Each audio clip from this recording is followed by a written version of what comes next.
Good morning, good afternoon, and welcome to day 6 of the 14th International Animated Film Festival Animator 2021. You've done really well. Thank you. This is a Q&A for the International Animated Series Competition Set 2. And with us today we have creators of 2 of the movies from those sets. Please welcome the creator of Silent Tales, Mr. Simone Angelini. Hello, Simone. And his interpreter. That's why there are 2 of them. And on the other side of the screen, we have Fabian Mosele, the creator of Smart You. Thank you. Hello. Hi, guys. The first question is not really a question, but a request for you. Fabian, maybe you can start. What would be the one key sentence to sell your movie to the audience? What is Smart You? I feel Smart You is like Black Mirror, just an animation and a lot more colorful. Okay, great. Simone, the same question. How would you describe your film in a single sentence? Io risponderò in italiano, perdonatemi, e c'è Mattia che traduce. I will be the translator. He'll say, I'm sorry if I'm not talking in English, and I'm here with me, in this case, for the translation. No problem. Vogliono sapere se tu volessi vendere il tuo cartone, qual è la frase che potrebbe permetterti di farlo. Okay. Una descrizione concisa. Sì, è un cartone che mi ha divertito molto nella realizzazione e spero che sia altrettanto difficile da comprendere per chi lo visiona. Okay. He said that this is a cartoon who make him have a lot of fun during the making, the coming out from the idea to the realization, the making, and he hope it will be difficult to understand also for who is going to see the cartoon itself. Okay, so let's stay with you, Simone, for a second. You are foremost and well known for being a comic book artist. And it seems to me that the cartoon, these Silent Tales, would also work quite well as a comic book, like an album containing those multiple stories. But what caused you, and what happened that you decided to use animation instead? And what other possibilities does it give you for this kind of storytelling? Evidentemente sei famoso per quello che hai fatto come disegnatore, però anche questo sta riuscendo a vendere bene, ad andare bene. Vuoi sapere cosa ti ha fatto fare questo step e quali potrebbero essere quelli futuri? Sì, con l'animazione, diciamo, il passaggio dal fumetto all'animazione c'è stato per una questione sia di sperimentazione, quindi trovare nuove strade espressive. Okay.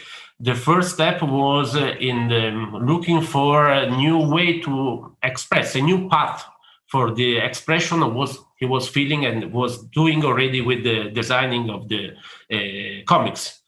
E l'altro invece è una necessità, perché cercavo un modo per realizzare dei book trailer dei miei fumetti che insomma avessero un qualcosa di molto, come dire, stretto con il contenuto del fumetto stesso. And on the other side, there was the necessity to find a way to make, how to say, something like coming out from the design, from the comics, having also a very close origin with the comic itself. Not something too far away from the comic, but something graphically with the idea that is from the comic transfer to something graphic and active, like can be a cartoon.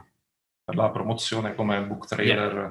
And also because it was a necessity as a book trailer for the promotion of the comics and, the step for the... Very good promotion. I would buy that comic book, so job well done. Thank you. Okay, Fabian, a question for you. You mentioned Dark Mirror, and that is kind of what we wanted to ask before even you said Dark Mirror, because your short stories, Smart You, they present that the access to technology and information can become kind of extreme. And that way, the movie can shock a bit, because here we are watching this nice, colorful animation, and then something really scary almost happens. So how important was the shock factor? How much did you want to shock the audience? Yeah, that was a lot. I already had that in mind from the beginning. I wanted to have that shock point where I wanted to create something which seems a cartoon, an advertisement, something that nothing chaotic will happen, and then just hit it at the end to show that everything goes wrong. And that sequence of storytelling, I was very influenced by the Don't Hug Me, I'm Scared series. I don't know if you know it. It's that was another question I wanted to ask you, because that was the first thing that popped into my head. I thought that guy watched Don't Hug Me, I'm Scared, but wanted to do in CG. Right, yeah. That's totally it. Like, I loved all that series and all those little Easter eggs they put in everything, and I wanted to, it was a great inspiration. Okay, so did you test your ideas on someone? Was it like, oh, that's not scary enough, I have to, you know, crank it up, make it more scary? I did not test. I sent my stories to friends and saw their feedback, but it was a little bit different, a bit difficult to see their actual reaction until the video was done. But I think you were pleased with your reaction, right? Because they had to like it. Yeah, I hope so. Okay, and speaking about the visual side, let's stay with you, Fabian, for a second as well. The way I see it is I would describe it as an instructional video gone wrong. It starts off like a lot of videos you see that want to present new technology, and were you aiming for that kind of aesthetic? Yes, that's totally right. I aimed for the aesthetic that is used by big tech like Google, Amazon, Facebook for their advertisements, where they use a lot of animation, which is very joyful, colorful, with simple shapes. And that was the aim, to kind of trick the viewer into thinking, this is actually an advertisement, and to see until it could go until someone realized, wait, this could be something else and not an actual technology that exists. So yeah, that was a surprise, and it was a welcome one. Great. Simone, now a question for you.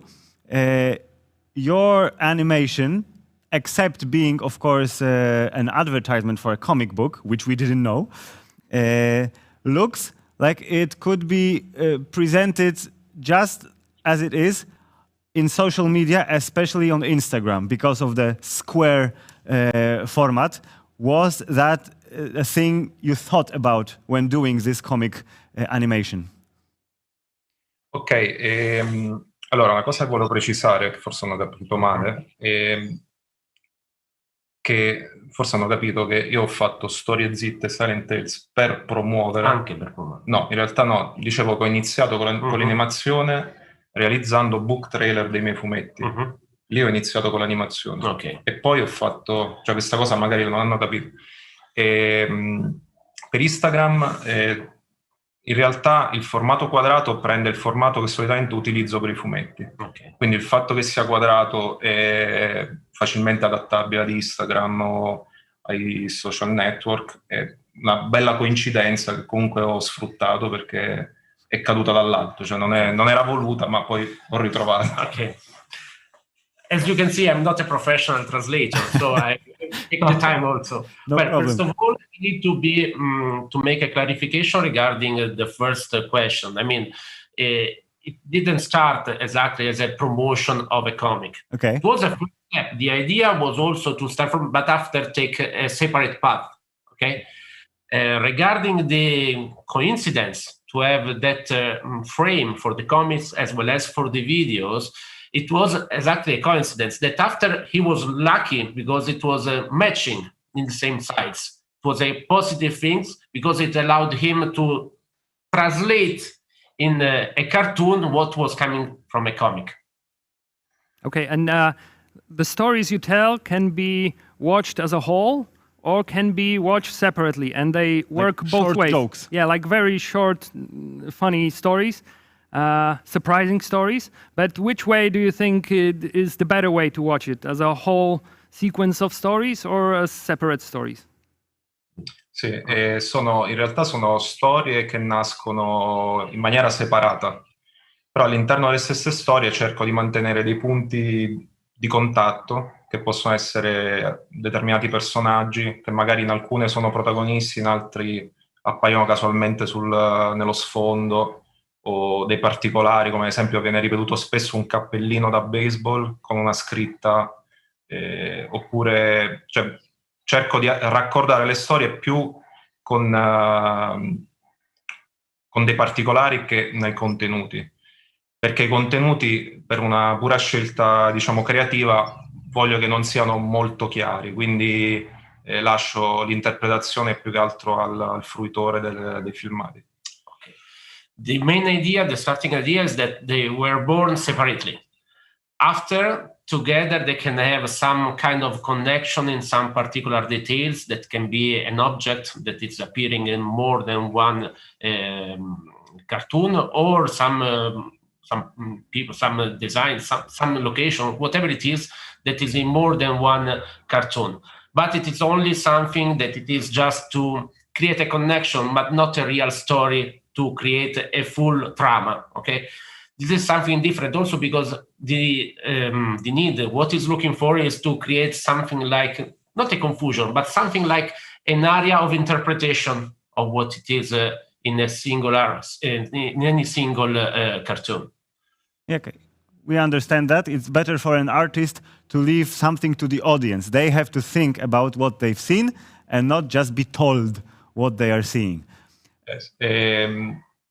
Se vogliamo parlare di fumetto, che è un po' il mio campo d'origine, è come se volessi riproporre quello che avviene nello spazio bianco fra le vignette, che è lo spazio che viene lasciato nel fumetto al lettore per l'interpretazione. Cioè è come se tra le due vignette il lettore nella sua testa immaginasse i fotogrammi che vanno a interconnettere le due vignette. E questa cosa ho cercato in qualche modo di trasportarla nel filmato.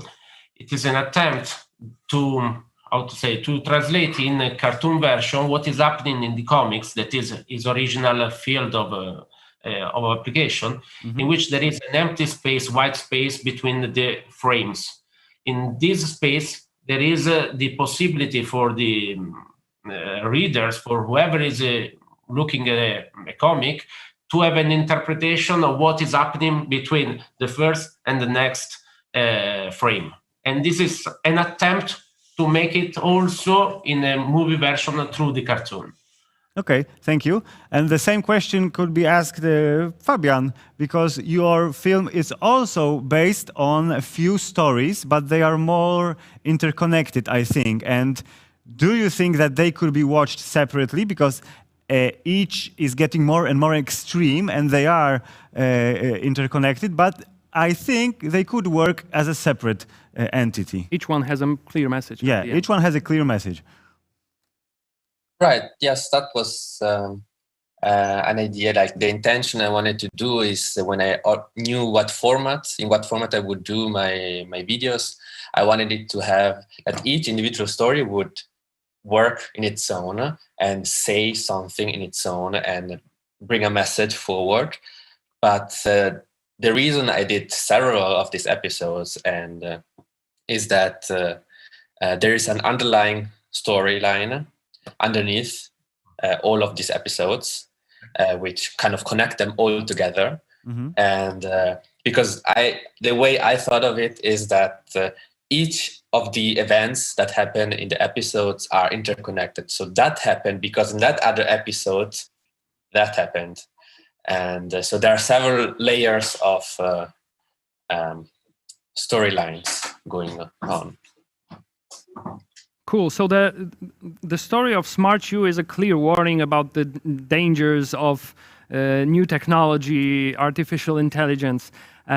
You as an artist seem very inspired by modern technology, modern new media, the internet, the memes, all the new fancy stuff. So you being an enthusiast of the technology and talking about the dangers of the technology, well, as Alanis Morissette would say, it isn't that ironic.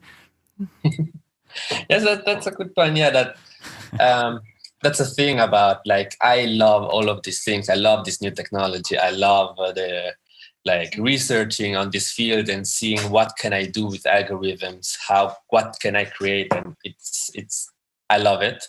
But what I like to do in my projects is to take a critical point on something and bring a story forward that tells that story, because we can all say, wow, it's beautiful, but sometimes we don't focus on the more negative sides. And I believe that with my project Smart You, I wanted to kind of create an imaginary world that can be understood also by young people, and which still brings forward then deeper questions about the technology we all live in. Okay, so the technology is key in the way you create your videos, because everything you've done is CG, is rendered, is a 3D graphics. But were you tempted to draw, use your, hand drawings and maybe present a more classical way to animate? I was drawn more on the 3D, on the CGI, because that's the field I already knew and I wanted to go further. But for the creation of the project, not just this render is created by the computer, but I also used a lot of actual machine learning to enrich the story. Many of the words or phrases or images that are seen are actually generated by machine learning. Or, for example, the voice of the Smart You is a robot, and it's not an actual voiceover. It's also generated by AI.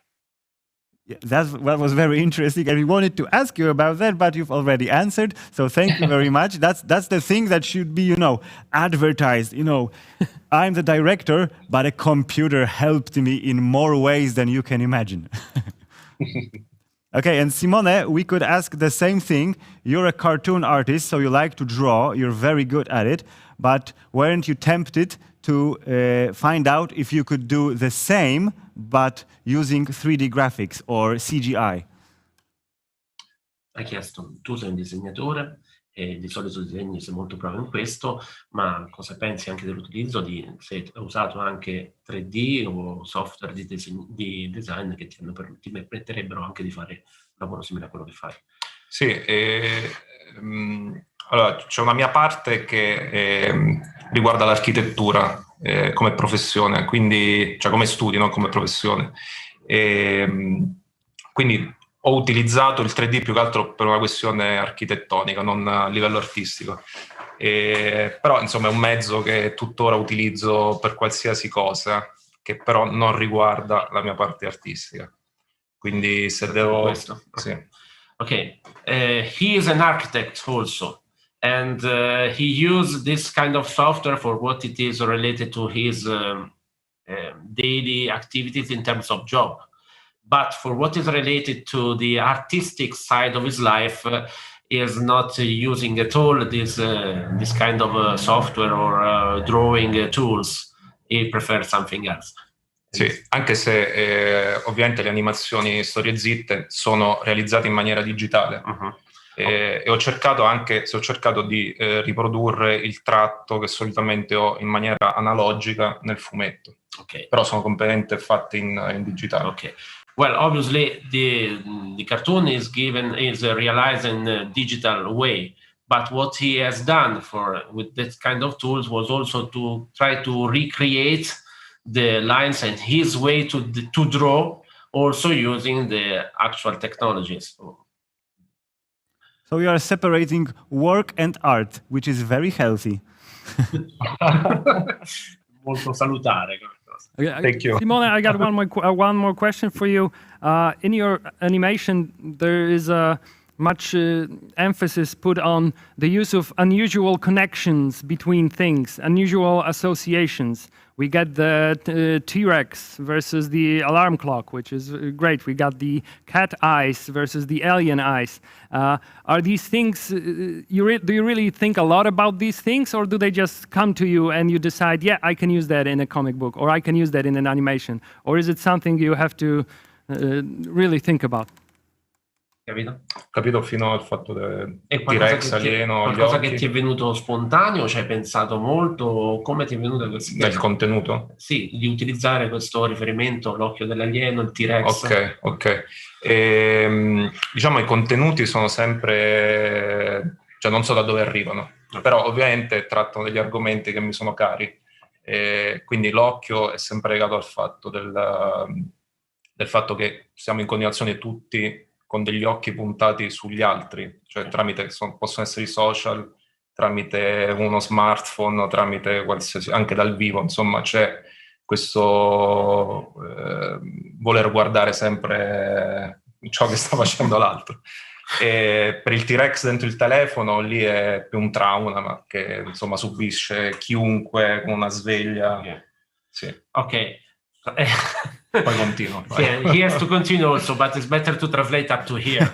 The idea to use certain kind of drawings, certain idea are coming out simply easily in his mind, but after obviously there is a study related to the application. I mean, the decision to use it is due also to something like a metaphoric way to interpret a part of our life. For example, the eye can be interpreted in this way, like the eye of somebody who is curious, who is looking to our life. And what about differently, the T-Rex is a bad experience that we experience every day, each one of us, and it is an easy representation of it. It's a trauma, practically.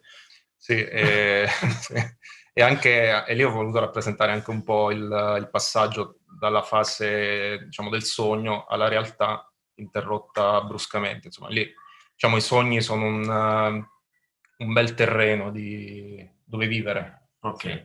And there is also, how to say, a special mention for the beauty of what is the REM phase, the dreaming phase of our life. But after there is the impact with the real life, that it is the ringing on the telephone or the T-Rex. So dreams are a good place where to live, and but after we have also to face the reality. So this is a metaphoric way to interpret it. That's life. We have to face reality someday. Every day. Every day. Guys, thank you very much. We are running out of time, unfortunately, but we would like to talk more. So what we can do is wish you all the best with your ideas, with your series. We hope to see more of them. We hope to maybe learn something from the dangers of technology and how to interpret this alien, because that's interesting. And we hope you can show your works everywhere you want. Thank you so much. Thank you. It was great having you with us here at the Animator Festival, and hope to see you again soon. Yeah, see you soon. Bye-bye. Thank you very much. Bye. Thank you. Bye. Witaj Polska. Bye. Ciao. Ciao.